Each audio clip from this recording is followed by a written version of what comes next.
Hello, everybody, and welcome to the Continuity Report for November 23rd, 2024. It's Season 1, Episode 46. I am Mayor Watt, and along with the sentient AI, we're going to talk about AI-assisted Docu mystery. I have no idea what this article is about. Wicked casts a mighty spell. Disney character NBA game on Christmas. Oh, boy. Cool sound effects in sci-fi, and quirky female crime solvers. Probably can't solve the crime that is ohmTown and its network of shows. Everything's powered by ohmTown.com. Go over and become a citizen. Look, you can join that right there, which is the channel dedicated to the Continuity Report. Not all of our news comes from just that channel for the show, but you can facilitate that by going over there and sending us lists that you compile of the show or the articles that you think would be really neat for the show. It's kind of neat. So go over there, check it all out. ohmTown.com. Everything's powered by that. All the news, none of the noise, because all of the noise is coming from this guy.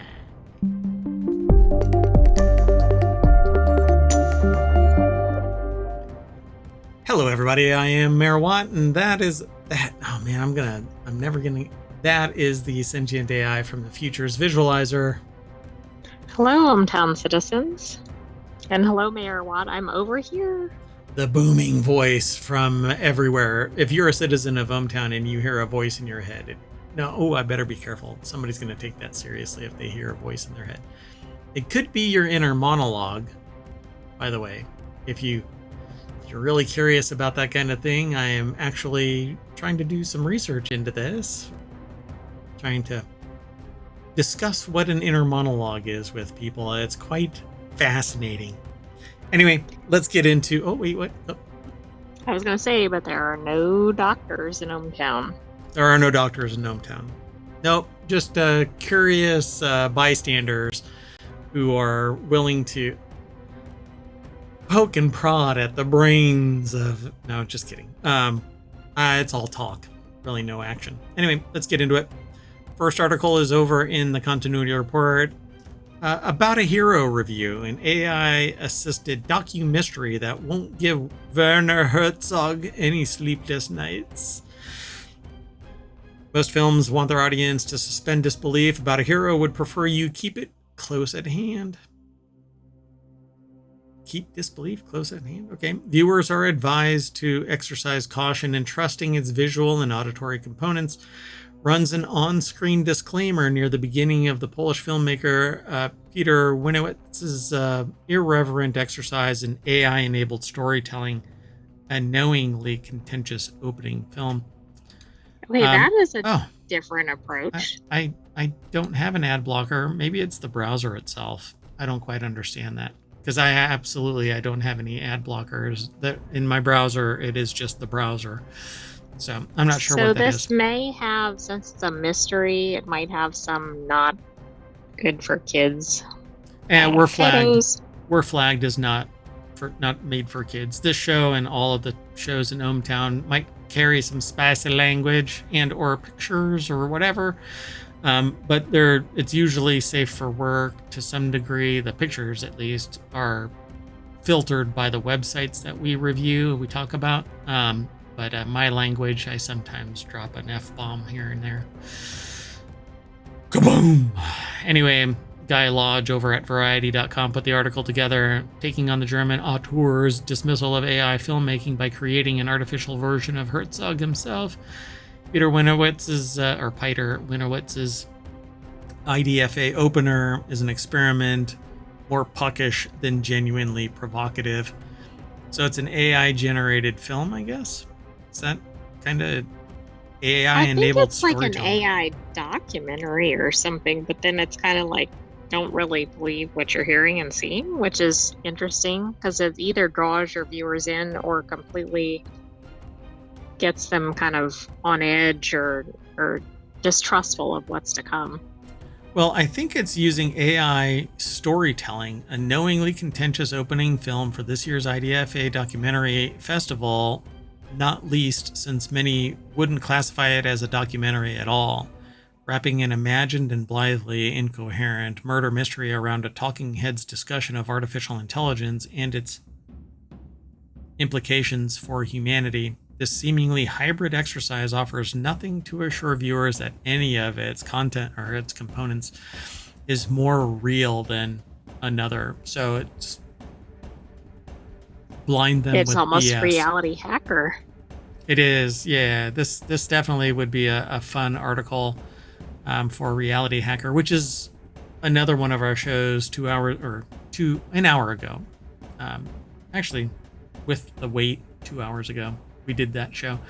So just so you all know, we do 3 half-hour shows and 1 hour-long show. Non Sequitur News is our 1 hour show. We do that every day. And then on the weekends, we do 3 half-hour shows, 3 on Saturday, 3 on Sunday. The 3 on Saturday are Reality Hacker, Wanted, and then this show, the Continuity Report. And this fits into Reality Hacker because, well, it's all about AI and VR, AR, deepfakes, manipulation, and science associated with hacking the reality that we all live in. Like brain-computer interfaces. We discussed a heart transplant at some point, and double lung transplant in another one of our shows, which really could have been in this show as well. Anything that's manipulating the reality around us. So this is pretty cool. I mean, it says, inspired by Werner Herzog's statement that a computer will not make a film as good as mine in 4,500 years, Winowitz trained an AI model entirely on the venerable filmmaker's body of work, which should in and of itself be a copyright violation, according to everybody that lives, apparently. Not me. I don't think that it is. But yeah, basically it cloned Werner Herzog's body of work and then made a film based off of it. And then they also have a kind of like a hologram or something related to Herzog, which is interesting too. Yep. Used it to both script a fictional tale of an unexplained death in a German factory town and to fashion a facsimile of Herzog to narrate it. So talk about deepfake, as long as they acknowledge that it is not a real Well, this it or sounds that. like they did, right? Based on that disclaimer at the beginning. Yeah, countless disclaimers. It actually sits apparently in the corner saying, hey, this isn't legit, don't trust your eyes. So divided into chapters that follow no logical numerical order. The story centers on an unseen figure, Dorum Clary, which is kind of one of those names that when you get a template for Word, it does that. What is the template text? Dorum ipsum, whatever it is. I think they use. Hold on, I'll tell you here in a minute what the real template data is that they put in it. So that's not where I thought you were going. I thought you were going to say it looked like an anagram or something, because it does to me. It's the lorem. What is the default text that they put in? Lorem, whatever. Oh God, why is it so damn hard to find something that I hear every freaking day? But there's this default text that is like Latin-esque gibberish. Lorem ipsum? Yeah. And it's a big long paragraph that you basically have as part of a template. And so this is Dorum Clary, an unremarkable employee at a kitchen appliance factory in the fictitious German town of Gutenkirchenberg. Something about the kitchen, it looks like. I don't even know. A good something town. So who has found, I don't know what Kirchen, I think that might be kitchen. Yeah. So it's good kitchen town.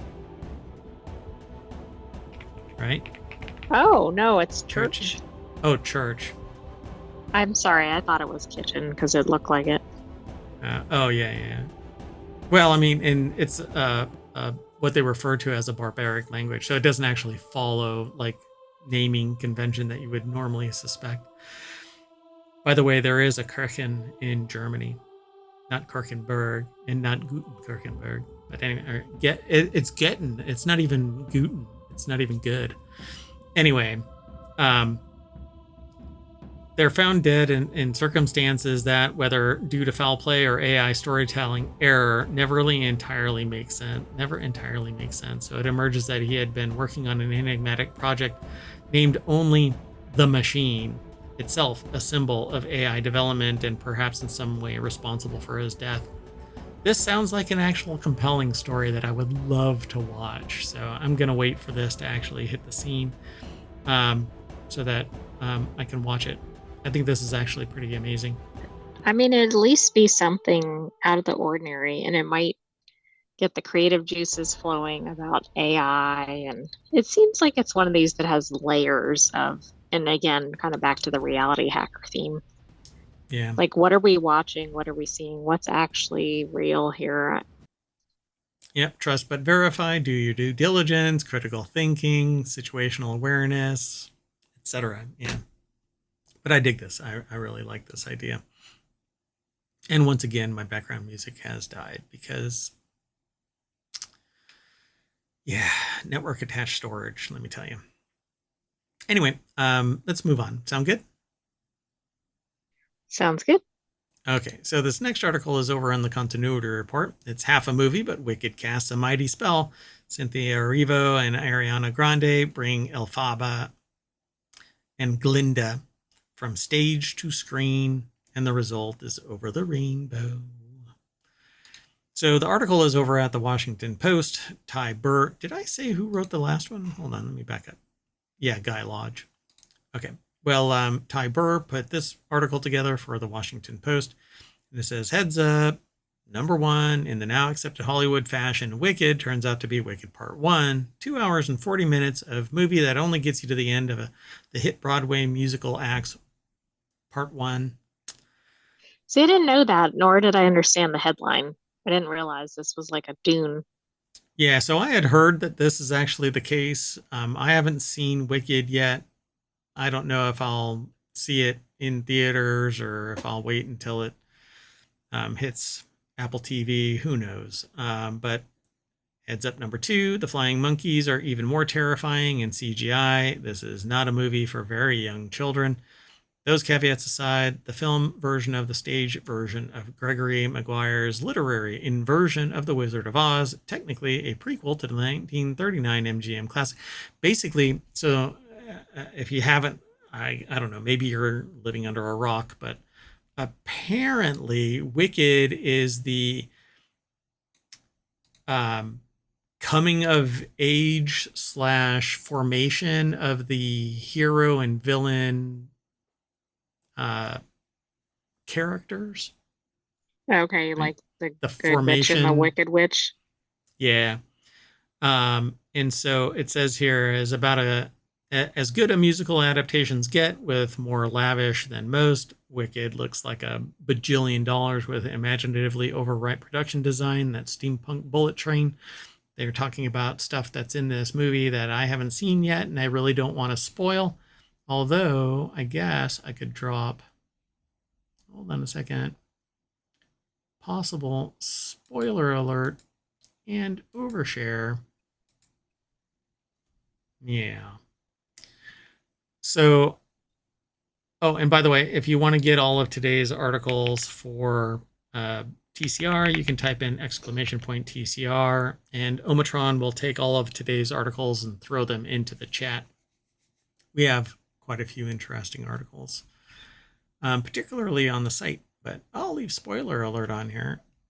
In the center of this madly spinning circus are two women, Alpha. It's not Alpha. Oh, Alpha and Alfaba, Omega. I think. Yeah. But Oh, they're okay, saying got it. Alpha and Omega, green and blonde, kind and shunned versus self-absorbed and popular. They sing the song popular. I can't hit that. Anyway, so after a prologue showing how young Elphaba, the future Wicked Witch of the West, was ostracized by her father for being the product of her mother's affair with a nameless, so far, cad, John M. Chu's movie whisks us ahead several years to the arrival of now grown Elphaba at Shiz Academy. accompanying her wheelchair using younger sister Nessa Rose. And you know what? I don't want to go through the rest of this. If you want to um, go through the rest of this article, feel free. But the reason why I chose this was because I wanted to kind of make it known that this is half the actual play. Well, absolutely. Like, I don't think that's being advertised. And this movie is getting a lot of buzz, but I think, or even just the run up to it, but I think this is something you can't just spring on people. Yes, I know there's such a thing as a cliffhanger, but that's a little different in a TV show. Yeah, I agree. And so you're going to have to wait until the second part is released at some point. I don't know even if they've done both recordings at the same time. I don't either, but I'm guessing no earlier than 2026 Yeah, because they're going to based on ride this recent, wave, right? yeah, Yeah. Because if they constrain it, then people will be chomping at the bit to get that other part. And who knows what the where the production lies in the second half. I don't right. know. Okay, well, let's keep moving. I think that this is a fun show, but you can pull the show notes and go to this article and read the rest if you are so inclined. The next article is over in Technology Today. The NBA will air a Christmas Day game with Disney characters. So, like, is this the real game, but then they're substituting the characters, or is this like a fun game on top of the real thing? I don't know if it's going to be live action or if there's going to be animated Disney characters superimposed into the game. So if you can't get your kids to sit through one of the 5 NBA games aired during Christmas Day, tune into Disney Plus, ESPN Plus, or ESPN2 for a special Disney-fied version. And I think that it's going to be graphically introduced. Like maybe they're doing the like 3D models in the court, walking around, or like playing the game, or standing on the sidelines, or whatever else. Right. It sounds like they're kind of superimposing them because it sounds like this is an actual match. Yeah, so it's part of the Dunk the Halls broadcast of the San Antonio Spurs versus the New York Knicks, featuring animated Disney characters. So maybe they got a picture of what's going to actually happen. Danny Gallagher over at Engadget.com put the article together, and it looks like maybe like between plays and maybe integrated into the plays, they're going to have these characters talking about the game. Okay, It I think we had an article maybe a year ago or so where they're trying to kind of get kids kids, into televised sports. yeah, It wasn't about this broadcast specifically, but okay. I think it was football last year, and now it's NBA. So it says the game will feature appearances from classic Disney characters like Mickey and Minnie Mouse, Goofy and Donald and Daisy Duck, as well as Santa and his elves from the animated Disney short Prep and Landing. And it says that this will be the first time that the NBA has arranged to air a game with animated characters and graphic overlays. Yeah, they talk about it right there. So, signature cartoons that they actually used on December 9th, featuring Bengals Cowboys game, virtual characters and scenes from Simpsons. ESPN3's Full Court Press broadcasts use technology designed by Second Spectrum to create augmented graphics that track players' movements and provide real-time updates. So this is part of ESPN3.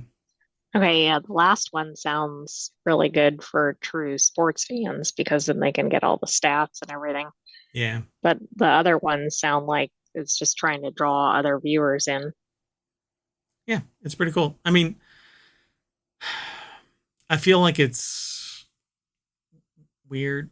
Like, I don't know. If you I make think it it's kind of fun, fun as a novelty. Like if this is a regular thing, I think that's a little strange, but if they do this around a holiday or something so the family can watch or okay. I mean, that's something different. but it's one of those things, you know what? This is like a judgment call about how you're raising your kids. And I'm more along the lines of if your kid isn't interested, then your kid isn't interested. But this is the kind of thing where you're like, well, I want my kid to eat bread. So I put cinnamon sugar on the bread so that they eat the bread. But you know that they're getting cinnamon and sugar. Right. Yeah. Yeah, Yeah, I don't know. I guess it depends. Like if the kid wants to watch it, or if this allows the whole family to watch it and everybody's happy. until a brawl breaks out. And then, Well, yeah, I was gonna say, or until somebody starts punching the referee or something. yeah. I mean, at least this isn't a hockey game, right? Hey, yeah, I went to a hockey game and ice skating broke out. Or how does it? Wait. The real thing is, I went to a fist fight and a hockey game broke out. That's what it is. Right, right. Anyway, let's move on. Next article is over in the continuity report as well. 10 coolest sound effects in sci-fi movies. Sound design is often an underrated aspect of production design, particularly when it comes to science fiction movies. All of the best science fiction movies stimulate their audience beyond simple visuals with philosophically charged dialogue and thrilling original scores, all contributing to a memorable film in the genre.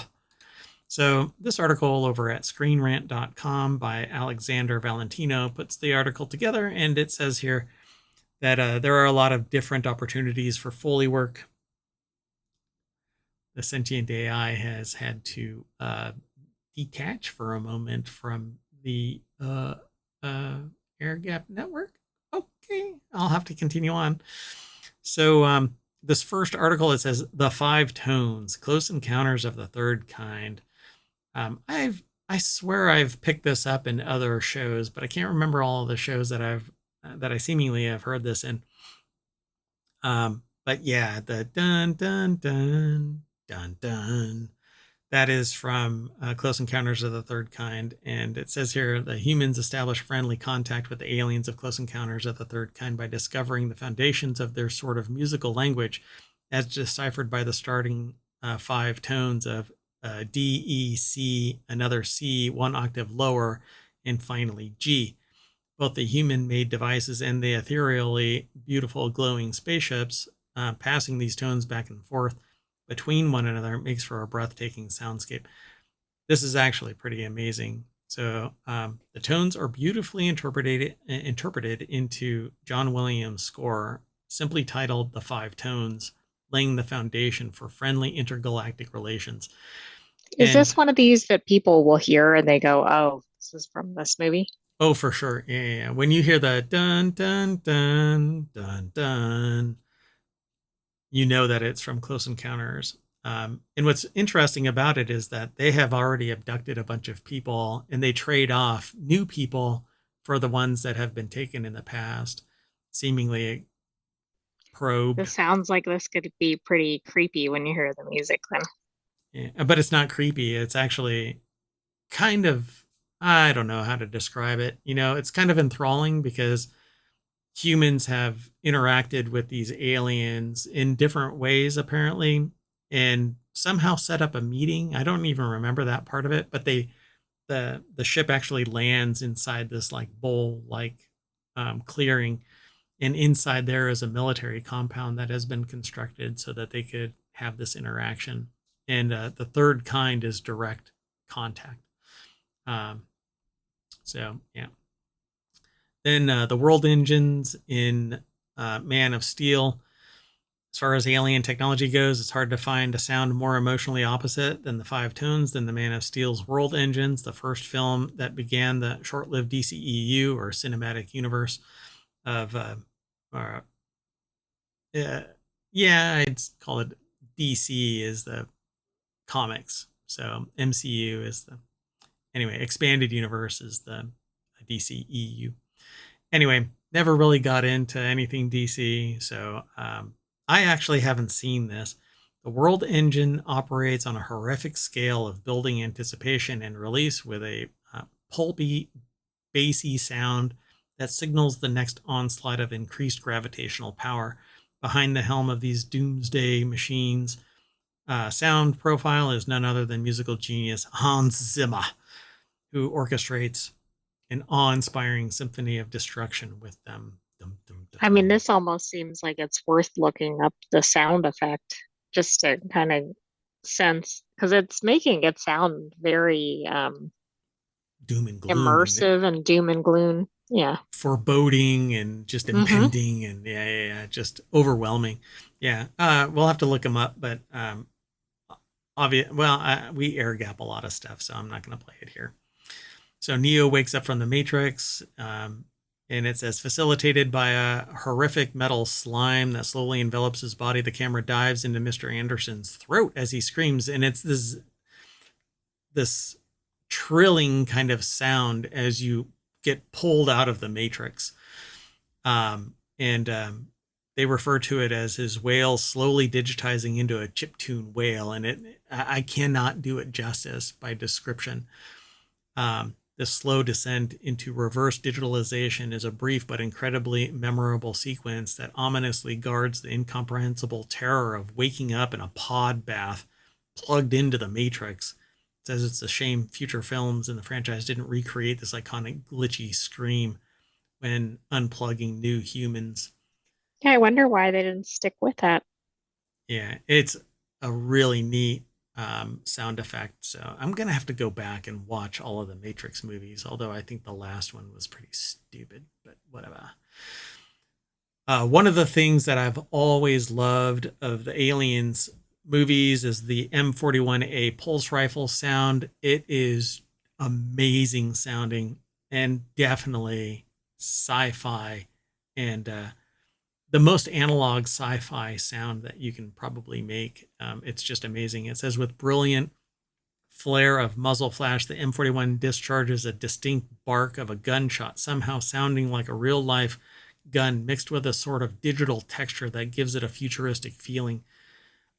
Again, I cannot do it justice. You'll have to go to YouTube and pull up something from Aliens. If not Alien, go watch Aliens. Right. Um, I hope some of the sound engineers or composers, depending on whether it's music or sound effects, won awards for some of these because it sounds like they're so um, integral to the movies. And I mean, I can imagine in some of these scenes that if the sound effects were done incorrectly, it would have had a completely different effect on the audience. yeah, the I wanted to. I would like to be able to describe it, but I can't. But there are some weapons when you hear them fire, um, it's very memorable. Like there is a pop clink sound with a certain pistol. There's the typical sound of an AK-47, and then there is this that just embodies that analog part with a hard candy coating of sci-fi, and I absolutely love this. What's really neat about it is that it also has that little digital scale on it, telling you how many rounds you have left in the clip that or magazine. Yeah, that people get really irritated when you use the wrong terminology when you're a gearhead. I guess I'll just call it a gunhead. I don't know what you want to call a person that's really into weapons, but anyway, there you go. Firearms. There you go. So then there's the Sardaukar chant from Dune. I don't think you ever hear it in any of the other Dune. I want to call them all knockoffs of this. This newest version of Dune from Denis Villeneuve, Dune Part One and Part Two, says have quickly embedded themselves into pop culture. I absolutely love this show. And Well, the movie, not the show. movie, yeah, plural. There's two of them.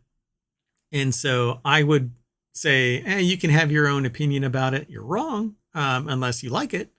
But just the size, the scope, the embiggeness of this, the verticality of this is just so amazing. And you get a really nice sound system for this, and you just get enveloped in it. And this has become basically so well known on the internet that you do a search for YouTube or on YouTube for Sardaukar chant, and there is a 10-hour version of it so that you can go to sleep to it. Oh, wow. Well, I think it's so well known that if you heard it like one of the other ones, you would instantly know it's from Dune. And it's kind of a merging of like Latin And they say here ritualistically prepare themselves for battle. It's like a ritualistic chant. Um, they say almost religious figure chant. I would say that they are a religious figure that's chanting a steady drone of throat singing. And if you've never heard of this, there's like Tibetan throat singing and other throat singing where you actually have multiple notes being sung. I won't do it. I have tried, and I learned a little bit of how to do it, but I can't sustain it long enough, and I get a scratchy throat. I only have one article after this one, so I don't know. Maybe I'll. You anticipated my question. Oh, sorry about that. Yeah. So I absolutely love it. It says it's not an. They say here this almost religious figure chants a steady drone of throat singing in the unique Sardaukar language, not actually an established conlang, which is a constructed language. That's what conlang means, like Klingon or High Valerian, but simply English modified heavily by the sound effects team. But it sounds very Latin-esque. Um, Interesting. yeah, I absolutely love this, and I really wish that they do create a Sardaukar language. By the way, I didn't actually know this was English. I mean, I can think of what the sound is, but Yeah, it doesn't come across that way. it to me it comes across as Latin, but I don't know what it really is. But th- now I'm gonna have to go dig because I never really looked into it. And then number 5 on this list is the Predator's clicks. I won't be able to go through all 10 of these, but I am absolutely. The clicks are really awesome, and you have to hear them again. It's one of these things where you have to hear them. And go and check out the Predator. And then they talk about the bear creature's roar and annihilation. This is probably a composite of a whole bunch of sounds all merged in together. Changing in appearance and roaring in a distorted voice that mimics Cass screaming, "Help me." Beyond how immediately terrifying this is, the sound of Cass's voice superimposed over the bear's normal roars is oddly satisfying to listen to, making for a spine-chilling sound. Annihilation is a wild movie. You really do have to see it if you're into sci-fi. Um, but I just I can't go through all of these. Transformers transforming is. Go ahead. You know what? I was going to say that's just spot on because its sound is pretty simple, but it is unique to Transformers. Yeah, that little and depending on the transformer, it's a little bit different. And when they're all merged together, it just really is the embodiment of metal transforming. I absolutely love it. And it's always been that way since I was a kid. The original Transformers cartoons had that style of sound. The movies have mechanized it and raised the fidelity and the gamut of the sounds, individual sounds, and I absolutely love it. Godzilla's roar, and then the seismic charges from Star Wars Episode 2, Attack of the Clones, this kind of whoomp sound as it, Oh, okay. I couldn't think of what sound that was. and then it goes whoomp, and then it makes this buzzing sound as it radiates out. It's just spectacular. The only problem is, well, not all of the Star Wars episodes are the same, and the bad ones taint. You know the phrase, one bad apple. Spoils the bunch. Yeah, they always leave off that part, right? And so that's kind of how this is. But I love certain episodes more than others. And unlike the AI, I am fully able to stack one above the other in a hierarchy that says this one is number one. Don't ask me which one is number one. I wouldn't be able to right now. I have to go back and watch them all over again. But the original 3 are awesome. Right about the time Jar Jar Binks is introduced is when I want to just do a little taint kick. Anyway, let's move on. How about that? Sound good? Sounds good. And I'll insert some controversy. In the next one? No, the more modern filmed Star Wars are better than some of the original filmed ones, which I know is just complete blasphemy to Star Wars fans. How do I delete a It's sentient because of AI? the film quality. It's not Oh, because they're necessarily, better stories, etc.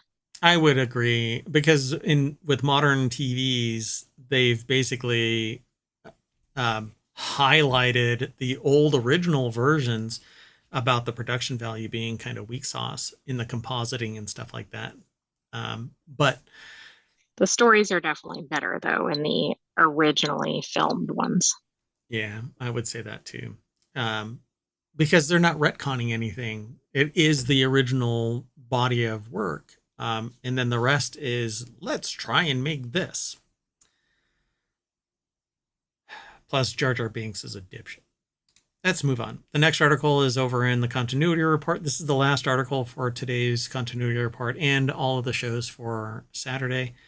Um, and honestly, I really want to make continuity report an hour-long show because we're already at 36 minutes. But and I have to truncate stuff that I want to talk about. So I don't know.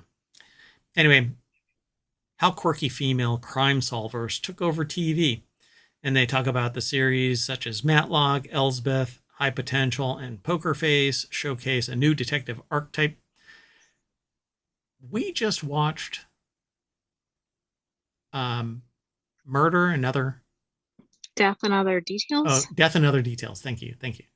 And in that was, you want to say a male protagonist, but really it was centered around a female protagonist who was reluctantly coaxed into becoming a crime Like, solver. yeah, she was like an amateur detective, I would call her.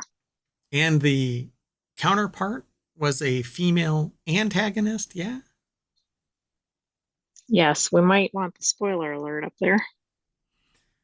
Oh, but you don't know because there's so many moving parts in this thing. So Death and Other Details has been around for a little while anyway.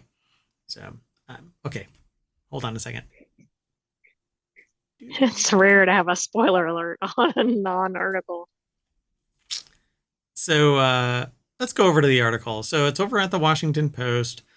Laura Bradley put the article together, and they're talking about five, at least, I think five, or just how quirky female crime solvers took over the TV.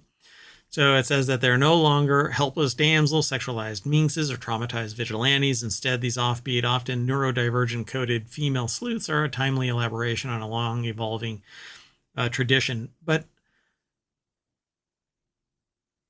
they Is haven't. that that's the entire article? Yeah. So, but hold on a second. Let me turn off the spoiler because we're not really spoiling anything at this point.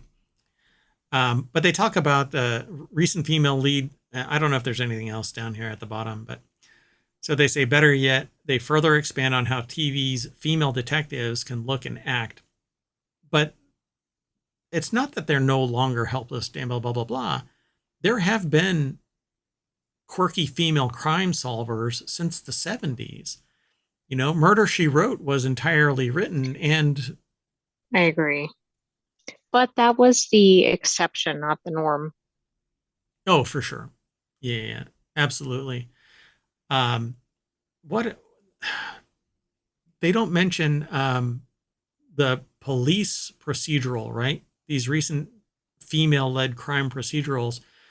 Who was the other one? The one in Ireland, I think it was, or Scotland? Oh, right, Vera Vera. in England. Oh, was it Yeah, England? she Okay. would be spot on for this article.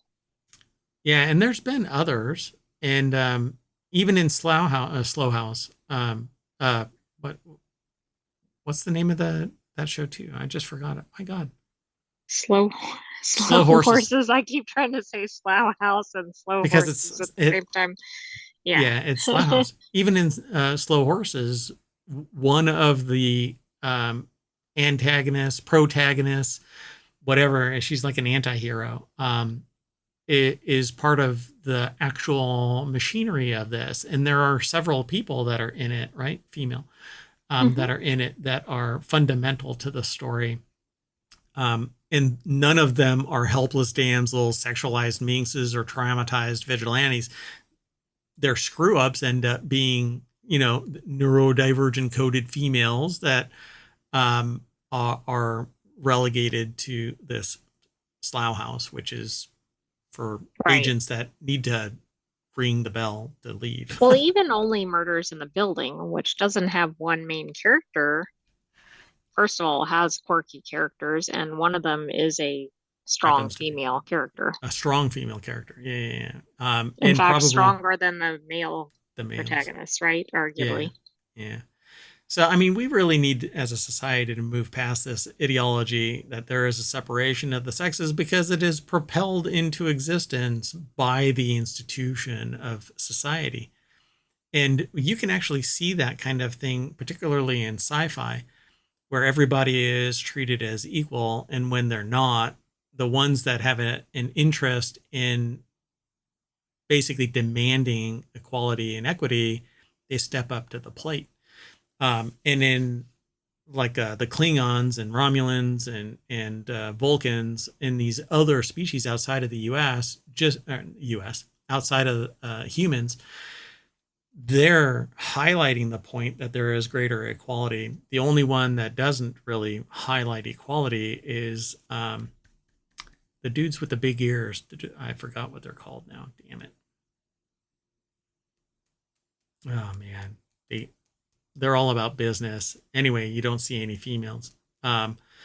But it's basically to amplify the idea that there is this disparity in the genders or sexes in humans in humanity. But I don't know. I think that we need to move past it. But wow, things are going to get Well, interesting. yeah, and I think some of these shows, first of all, a lot of detective type shows do feature quirky leads, although historically in this genre, there's probably been more male leads than female. But this is an interesting trend. Yeah, and I'm here for it because I dig it no matter what. I am here for the procedural, fun storytelling, world building. The character actually makes a difference, and I need to be able to relate in some way. And so, as long as that is taking place, to me, I Yeah, you're right. If the story's good and the characters, they can be flawed, but they have to be likable, even to if some degree, they're not necessarily acting favorably, right? But they yeah, still yeah, have to be likable because they can have villains that are likable as a character. yeah, And I think that doesn't matter. So, and I think as they get more females into director and producer positions, we'll continue to see this trend. yeah, Historically, they haven't been. yeah. I dig this. The only thing about this article is that they have marginalized the this story by basically truncating it right there. It There's almost so seemed much like it deeper. was going to have a slideshow or something to then feature because it reminds me of some of our other entertainment news sources. So I thought there was going to be more to it, but I agree. Although maybe this particular section or something is just supposed to be quick Like a little takes or snippet or something, something like that. but I Yeah. agree. I don't know. This just it's dying for a deeper dive into the characters and what they kind of represent to the genre, how they pivot away from the standard fare of, male led. Right. So, assignment for our viewers, if you're into the mystery genre, try a series that you haven't watched with a quirky female lead. Oh yeah, and there's plenty out there. So not as many as you want, but like I said, I'm here for it. Well, anyway, But the viewership then impacts whether that happens again, too. yeah, for sure. Yeah. You know what really needs to take place? Not just viewership, but like a wanted list where shows that are proposed or shows that might kick off or whatever, or are new, they're actually like favorited, kind of like how Steam has Oh, early right, like with access. games. That would Yeah, be really interesting. I wonder The if closest that's thing I can think of, I don't know of anything like official, like from Hollywood or something, but I know there are certain things that track, for example, what shows are coming up, etc. And you can track those. So those sites, for example, may yeah, get some stats, but they're not necessarily making it to the people that are making the decisions in the yeah. industry. Like IMDb is probably the closest, but that's owned by Prime now, so Amazon owns that. So you know that that isn't going to be well. I don't know. They highlight and they post everybody. It's a weird. That's a weird connection. Anyway, that's it. We're going to change the channel, so to speak, and end up back at the continuity report at ohmTown.com, where you should join us. Become a citizen. You can like and subscribe to various channels and ignore articles, save articles. You can send us lists. That's a different feature that's embedded in the site. And you can check out all of the news without any of the noise because Mayor Watt is the noisy one, along with the sentient AI that's going to say bye. We're done Good for the night. Good night, hometown citizens. Thanks for joining us for the continuity report. We'll have another episode for you next week. Don't forget to also download the podcast and watch for replays that we have running in between live shows. That's true. So see you soon. Bye bye.